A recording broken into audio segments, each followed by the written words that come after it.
بسم اللہ الرحمن الرحیم الحمد للہ رب العالمین والصلاة والسلام علی اشرف الانبیاء والمرسلین نبینا محمد وعلی آلہ وصحبہ اجمعین رب اشرح لی صدری ویسر لی امری واحلل عقدۃ من لسانی یفقہوا قولی۔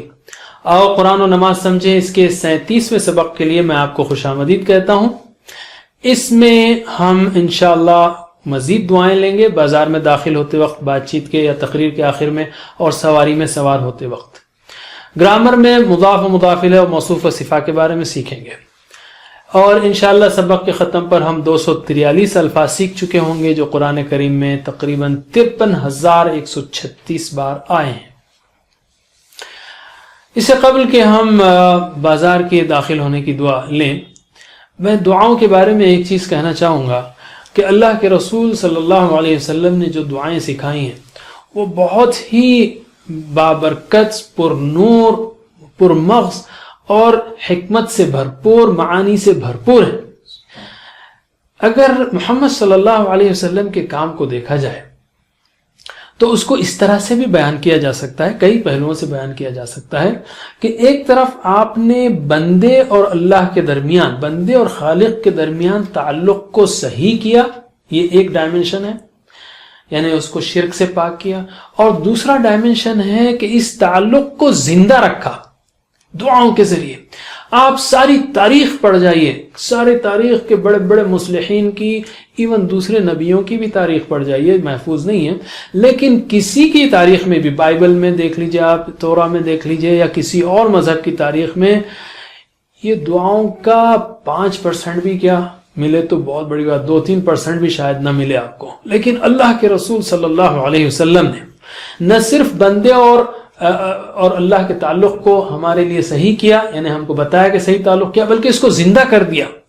آپ نے ہر موقع کے لیے دعا سکھائی، اور ہر دعا میں ایسی ایسی پیارے پیارے پہلو ہیں۔ مثلا ایک دعا ہے باتھ روم سے نکلنے کی، غفرانکا۔ غفرانکا کا مطلب کیا ہے؟ تیری بخشش چاہیے۔ کیوں بھائی؟ باتھ روم سے نکلتے وقت تیری بخشش کا کیوں ذکر ہے؟ اس میں بڑا پیارا نقطہ ہے۔ ایک تو عام کیا، ایک بہت ہائی لیول کا نقطہ یہ ہے، ہائی لیول کا وہ یہ ہے جو اکثر مشہور ہے کہ بھئی ہم باتھ روم میں اللہ کا ذکر نہیں کر سکے، اس لیے باہر نکل کر ہم کہہ رہے ہیں اللہ میں تیری بخشش چاہتا ہوں کہ میں باتھ روم میں ذکر نہیں کر سکا۔ میں کہوں گا الحمدللہ یہ بہت اچھی تشریح ہے، لیکن یہ ہائر لیول کی ہے۔ ہم کون سا باہر ذکر کر رہے تھے جو باتھ روم میں جا کے مس کر رہے تھے؟ اللہ تعالیٰ کو کرنا چاہیے، یہ ہائی لیول کا ہے۔ لیکن ایک عام آدمی کے لیے تشریح بہت پیاری تشریح ہے، وہ یہ ہے کہ اے اللہ میں نے کھایا، جو انرجی آئی اس سے اچھلا کودا پھرا، سارے مزے کیا، اب جو کچرا تھا وہ نکال بھی دیا، لیکن تیرا ویسا شکر نہیں کر سکا جیسا کرنا چاہیے تھا، اس لیے میں تیری مغفرت چاہتا ہوں۔ اتنی پیاری تشریح ہے کہ کیسی پیاری بات ہے اللہ کے رسول صلی اللہ علیہ وسلم نے جو سکھائی کہ باتھ روم سے نکلتے، اس لیے کہ آپ کھانے کا ایک سائیکل کمپلیٹ ہو گیا، اب دوسرا جا کے کھانا ہے۔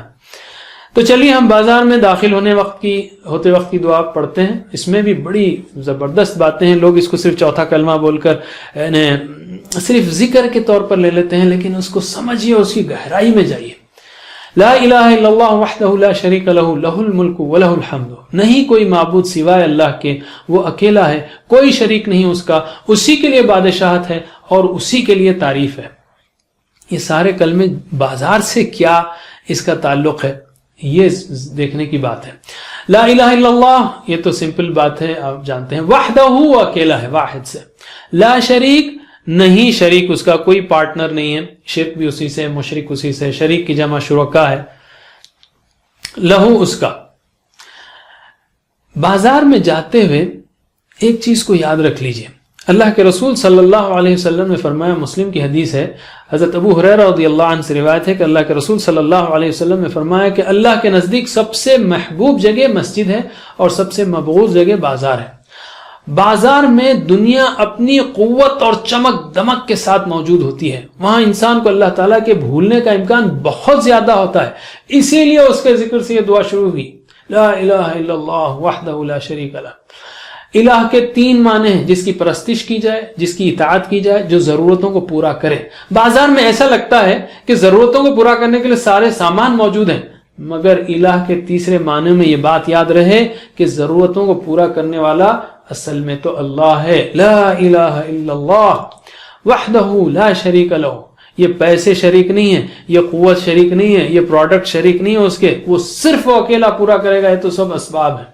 لہ الملک و لہ الحمد. اسی کے لیے بادشاہت ہے اور اسی کے لیے تعریف ہے. کیوں بھائی بادشاہت کا ذکر ہو تعریف کا؟ اس لیے ایک پہلو اس کا یہ ہے، بازار اونچی عمارتیں اور بازار میں نئے نئے پروڈکٹس، خوبصورت جو ہے دکانیں یا امیر لوگوں کو دیکھ کر یہ نہیں بھولنا کہ سب کچھ اللہ کا ہے. نئی کاریں، نئے فونز اور دوسری چیزیں دیکھ کر ان کی تعریف میں نہیں لگ جانا، بلکہ اللہ کی تعریف کرنا ہے کہ اسی نے انسان کو سامان اور دماغ اور آئیڈیا سب کچھ اسی نے دیا ہے تاکہ وہ نئی چیزیں بنا سکے. تو اصل تعریف اللہ کی ہے اور اصل بادشاہت یہ بڑے بڑے اسکائی اسکریپرز بازار میں دیکھیں گے آپ، ڈاؤن ٹاؤن میں تو پھسل نہیں جانا. اس کے لیے بادشاہت ہے اور اسی کے لیے تعریف ہے. ترجمہ کیجئے، لا الہ نہیں کوئی معبود الا اللہ سوائے اللہ کے، وحدہ وہ اکیلا ہے، لا شریک لہ کوئی شریک نہیں اس کا، لہ الملک اسی کے لیے بادشاہت ہے ولہ الحمد اور اسی کے لیے تعریف ہے. یحیی و یمیت وہو حی لا یموت. وہ زندگی عطا کرتا ہے اور موت دیتا ہے اور وہ زندہ ہے، اسے موت نہیں آتی. سوچئے بازار سے کیا تعلق ہے اس کا؟ بہت بڑا. پہلے الفاظ کو دیکھ لیتے ہیں. حیا مطلب وہ زندہ رہا، یحیا زندہ رہتا ہے. احیا زندہ کیا، ہم نے سیکھا نا اس سے پہلے، خرجہ نکلا، اخرجہ نکالا، نزلہ اترا، انزلہ اتارا. حیا زندہ رہا، احیا زندہ کیا. تو اخرجہ سے یخرجو، اسلمہ سے یسلمو، احیا سے یحیی زندگی دیتا ہے. یحیا زندہ رہتا ہے، حیا یحیا، احیا یحیی زندگی دیتا ہے. اسی طرح ماتا مر گیا، یموتو مرتا ہے. اماتا مارا موت دی، یمیتو مارتا ہے موت دیتا ہے. یحیی و یمیتو وہ زندگی دیتا ہے اور وہی موت دیتا ہے. وہو حی لا یموتو، دیکھیں اماتا یمیتو ہے لیکن ماتا یموتو ہے. یموتو مرتا ہے، لا یموتو نہیں مرتا، یعنی اس کو موت نہیں آتی. اللہ تعالیٰ زندہ ہے، ہمیشہ زندہ ہے، ہمیشہ زندہ رہے گا. اس کا بازار سے کیا تعلق ہے؟ بازار کی زندگی دنیا کی ساری چمک دمک کے ساتھ موجود ہوتی ہے، انسان اس میں کھو جاتا ہے.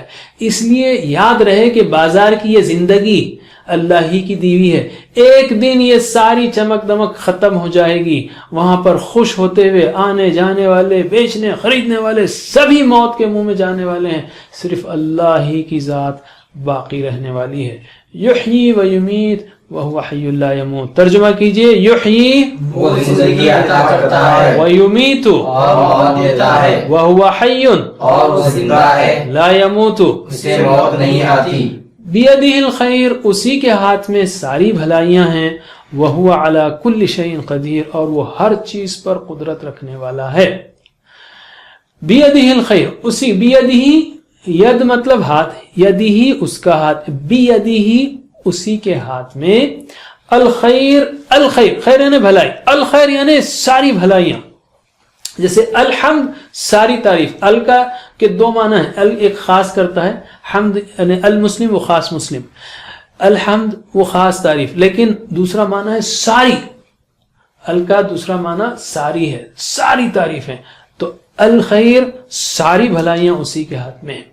وَهُوَ عَلَى كُلِّ شَيْءٍ قَدِيرٌ، شیء چیز کو کہتے ہیں، اشیاء اس کی جمع ہیں، اور وہ ہر چیز پر قدرت رکھنے والا ہے. قدرت، قادر اردو کا ہی لفظ ہے. یعنی انسان بازار میں جاتا ہے، پیسہ ہاتھ میں لے کر خریدنے کے لیے بازار جاتا ہے، تو یہ نہیں سمجھنا کہ جو کھانے کی چیزیں میں لا رہا ہوں اس سے خیر ملے گا. مٹھائی میں لا رہا ہوں خیر ملے گا، کپڑا لا رہا ہوں خیر ملے گا، یا فائدہ ملے گا، مزہ ملے گا. اگر اللہ نہ چاہے نا تو یہی کھانے زہر بن سکتے ہیں. اسی طرح کپڑے اور دوسرے سامان میں بھی خیر نہیں. کسی بھی چیز میں خیر اسی وقت ملے گا جب اللہ اس میں خیر ڈالے. وَهُوَ عَلَى كُلِّ شَيْءٍ قَدِيرٌ، وہ قدرت والا ہے. قدرت پیسے میں نہیں ہے، سامان میں نہیں ہے، سامان بنانے والوں میں نہیں ہے. ہر چیز پر اور اصل اور پوری قدرت اللہ ہی کے ہاتھ میں ہے. وہی خیر اور اچھی چیزیں دلا سکتا ہے، اور دلانے کے بعد اس سے فائدہ اٹھانے کا موقع اور وسائل بھی وہی دے سکتا ہے. ترجمہ کیجئے، بیدہ الخیر، اسی کے ہاتھ میں ساری خیریں ساری بھلائیاں ہیں، وہوا اور وہ علی کل شیء ہر چیز پر قدیر قدرت رکھنے والا ہے۔ اب ہم لیتے ہیں دوسری دعا بات چیت یا تقریر کے آخر میں۔ جب بھی ہم محفل میں بیٹھیں بات چیت کریں تو کہیں گے ہم سبحانک اللہم و بحمدک اشہد ان لا الہ الا انت استغفرک و اتوب الیک، سنگولر استغفرک، پلورل استغفرک۔ سبحانک پاک ہے تو، اللہم اے اللہ، و بحمدک اور تیری تعریف کے ساتھ پاک ہے۔ اس کانٹیکس میں سوچئے، یعنی بات چیت کے بعد کے حوالے سے کہ اے اللہ صرف تو ہی ہر کمی عیب کمزوری نقصے پاک ہے، یہ ہے سبحانک، یعنی میں نے جو باتیں کی یقیناً اس میں کئی کمزوریاں غلطیاں رہ گئی ہوں گی، میری نیتوں میں کئی بار گڑبڑ ہوئی ہوگی، مجھ کو معاف فرما اس لیے کہ میں تو نقص والا ہوں، تو پاک ہے۔ اور وہ بحمدک تیری تعریف کے ساتھ پاک ہے، یعنی اے اللہ اگر میں نے کچھ اچھی باتیں کی ہیں تو آپ ہی کی مدد و توفیق سے، اس لیے آپ کا شکر ہے، آپ کی تعریف ہے، تعریف تو آپ ہی کی ہے۔ ترجمہ کیجئے سبحانک اللہم و بحمدک تیری تعریف کے ساتھ، اشہد ان لا الہ الا انت، بالکل سادہ الفاظ ہیں یہ، اشہد میں گواہی دیتا ہوں، ان کہ لا الہ الا انت نہیں کوئی معبود سوائے تیرے، کہ کوئی معبود کوئی اطاعت کے قابل کوئی ضرورتوں کو پورا کرنے والا آپ کے سوا کوئی نہیں۔ استغفرک و اتوب الیک، استغفرو میں مغفرت چاہتا ہوں کا تجھ سے، و اتوبو اور میں پلٹتا ہوں الیکا تیری طرف، سارے الفاظ آپ جانتے ہیں، یعنی میں اپنی کمزوریوں غلطیوں اور حق بات کہنے کے مواقع کو جانے انجانے میں استعمال نہ کرنے پر، زبان کے گناہوں پر، نیت کے کھوٹ پر تیری بخشش چاہتا ہوں اور تیری طرف لوٹتا ہوں کہ آئندہ تیری مرضی کے موافق اور تجھ کو خوش کرنے والی بات کروں گا اور ویسی زندگی گزاروں گا۔ ترجمہ کیجئے استغفرک میں مغفرت چاہتا ہوں تجھ سے، و اتوب الیک اور میں پلٹتا ہوں تیری طرف۔ سواری میں سوار ہوتے وقت سبحان الذی سخر لنا ھذا، پاک ہے وہ جس نے مسخر کیا ہمارے لیے یہ سواری، وما کننا لہ مقرنین اور نہ تھے ہم اس کو قابو میں لانے والے۔ الفاظ تقریباً مانوس ہیں۔ سبحان الذی پاک ہے وہ جس نے، سخر مسخر کیا، مسخر کیا، سورج و چاند کو مسخر کیا، یعنی کیا مطلب؟ ہاتھ میں نہیں دیا، یعنی ہمارے استعمال کے اور ہمارے فائدے کے قابل بنایا، اس کا مطلب ہے مسخر کیا، لنا ہمارے لیے، ہادا یہ یعنی یہ سواری، وما کننا اور نہ تھے ہم، لہو اس کو، مقرنین قابو میں لانے والے، کنٹرول میں لانے والے، ہم نہیں کر سکتے تھے اس کو کنٹرول میں۔ سبحان الذی سخر لنا ھذا، کیا مطلب سبحان الذی کیوں ہے شروع میں؟ یعنی ہر کمی نقص اور کمزوری سے پاک ہے، ایسا نہیں کہ اس نے ہمیں پیدا کیا پھر ہماری سواری کی ضرورت کا خیال نہیں رکھا، یا سواری کی چیزیں اس نے پیدا کرنا بھول گیا، یا بلکہ اسی نے نہیں، بلکہ اسی نے، اس لیے وہ سبحانہ کا ہے، اسی نے سواری کے جانور دیے، یا سائیکل، موٹر سائیکل، کار، ٹرین، بس، ہوائی جہاز بنانے کا سامان اور آئیڈیا دیا۔ جو چیزیں بھی ہماری ضرورت کو پوری کرنے والی ہیں ان چیزوں کو ہمارے لیے مہیا کرنے میں کوئی کمی نہیں رکھی، اس لیے وہ سبحانہ کا ہے۔ سخر لنا ھذا، اسی نے جانوروں کو مسخر کیا، یعنی وہ ہماری خدمت کے لیے ہمارے کنٹرول میں آئے، ورنہ ہاتھی اور یہ بڑے بڑے جانور یہ تو اٹھا کے کچل کے پھینک دیتے ہیں ہم کو، ایون بیلز کو بھی کنٹرول نہیں کر سکتے آپ، اس کی قوت آپ کی قوت سے کئی گنا زیادہ ہے۔ اور اسی نے دھاتوں کو اور پیٹرول کو اور ربر کو مسخر کیا، ورنہ یہ ربر ایک دن چلتا دوسرے دن پھیل جاتا، ایک دن پیٹرول جو ہے پانی رہتا دوسرے دن ہوا رہتی، تو کیا چلاتے آپ؟ وما كنا وإنا إلى ربنا لمنقلبون، اور بے شک ہم إلى ربنا ہمارے رب کی طرف، لمنقلبون ضرور لوٹ کر جانے والے ہیں۔ انقلبا، انقلبا ہم نے سیکھا، انقلبا ینقلب، انقلب منقلب لوٹ کر جانے والا، پھر کر جانے والا، پھر جانے والا، لوٹ کر جانے والا، منقلبون لوٹ کر جانے والے، لمنقلبون ضرور لوٹ کر جانے والے ہیں۔ یعنی آج ہم گھر سے کہیں اور جانے کے لیے نکلے ہیں، ایک دن ہم اپنے رب کی طرف اپنا آخری سفر کریں گے۔ دیکھیے اللہ کے رسول صلی اللہ علیہ وسلم نے ہمیشہ یا بار بار آخرت کو یاد دلایا ہے۔ ترجمہ کیجئے وَإِنَّا اور بے شک ہم إِلَىٰ رَبِّنَا ہمارے رب کی طرف لَمُنقَلِبُونَ ضرور لوٹ کر جانے والے ہیں۔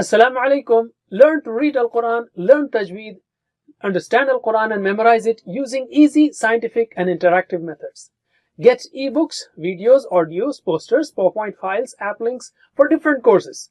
We have specialized Montessori materials and games for making the Quran easy for kids and a teacher's resource center too. Get personalized one-to-one online courses that suit your needs from expert teachers. For free trial, write to admin@understandquran.com or visit understandquran.com. Wassalamu alaikum